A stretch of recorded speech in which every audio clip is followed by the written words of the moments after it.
I consider myself a hardcore gamer, and while I'm aware of the social stereotypes attached to that statement, I stand by it regardless. However, being an adult with other aspects of my life to attend to, I don't always have the time or patience to sit down and play a AAA title all the way through to completion. It's times like these where I seek games that are easy to pick up and play, as well as those that do not require monumental amounts of time to get into, or any real sort of grind. And no, I'm not referring to mobile games. Those are... bleh.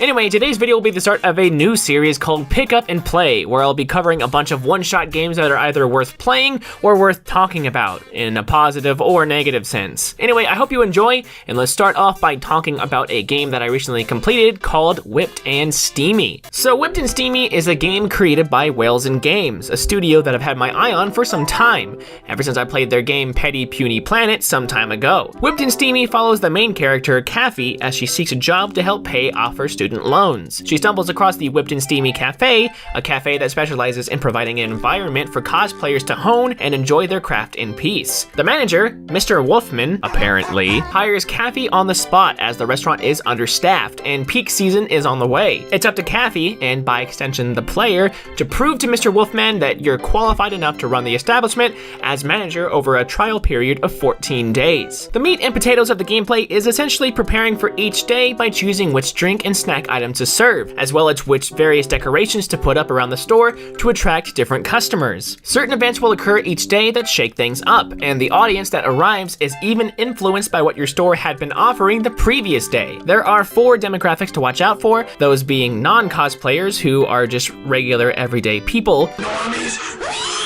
vanilla cosplayers, which are probably the most rooted in reality, fantasy cosplayers who prefer more whimsical personas, and exotic cosplayers who prefer a more lewd and seductive style. This is probably a good time to mention that this game is definitely not safe for work. It's not, you know, hentai or anything, but the verbiage and style of the game prominently has a more promiscuous leaning, so to speak. After you set your store up and use whatever money you have on hand, it's time to let the customers roll in and see how you did. I found that since non-cosplayers aren't really your demographic and there are no items that boost any sort of profit that you can obtain from them, that ignoring those people is a good idea. Instead, focus your efforts on appealing to the cosplayer crowd and don't be afraid to lean to one subgenre early on to maximize profits. I wouldn't necessarily call the game hard, but the way the system works can take a trial run or 2 to get the hang of, and I even failed the 14 run my first time playing. Once you complete a successful 14-day run, Mr. Wolfman leaves you to manage the store on his behalf so that he can focus on opening a second location, and you are able to play the game freely with no crunch period, in a sort of infinite mode. Now, I intentionally left out the 3rd phase of the game for this section of the video, as I'm sure this is where people would decide whether or not they wanted to try the game for themselves. See, I would classify Whipped and Steamy as not only a business tycoon simulator,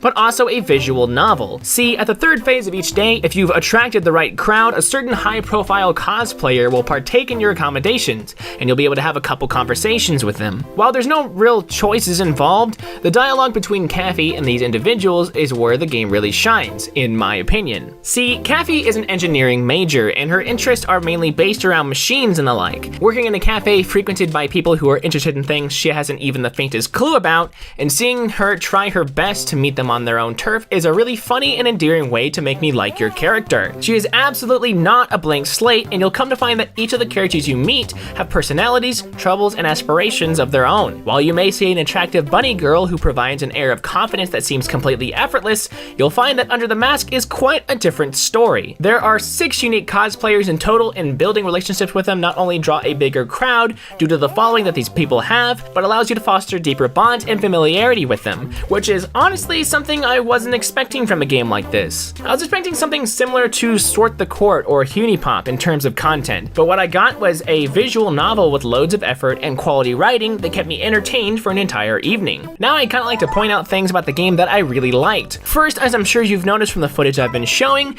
the characters are well animated and lifelike, adding a layer of energy to the whole thing that I haven't seen since something like Trinity Universe. Second, the writing is hilarious, and there are quite a few nods and Easter eggs hidden everywhere, like the description of these magazines being a quote from The Office. It's called hentai.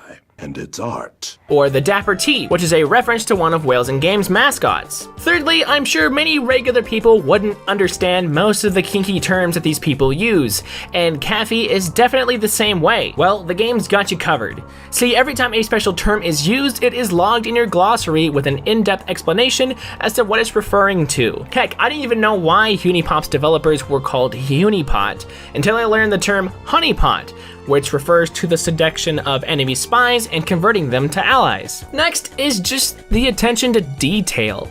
Everything has this super simple and cute art style, but the sheer magnitude of effort that went into the backgrounds and effects is really something to admire. For example, when choosing which decorations to add in the first phase of the day, those decorations will actually be present during the third phase of the game. The devs could have just easily ignored this part and called it a day, but the fact that they went above and beyond is really something worth talking about.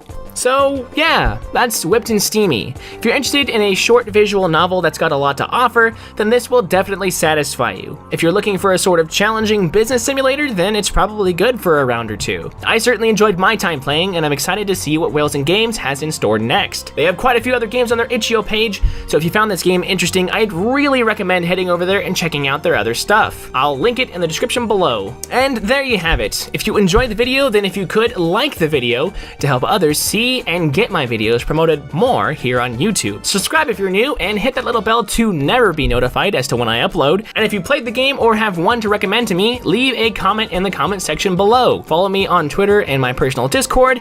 And yeah, I'll see you guys next time.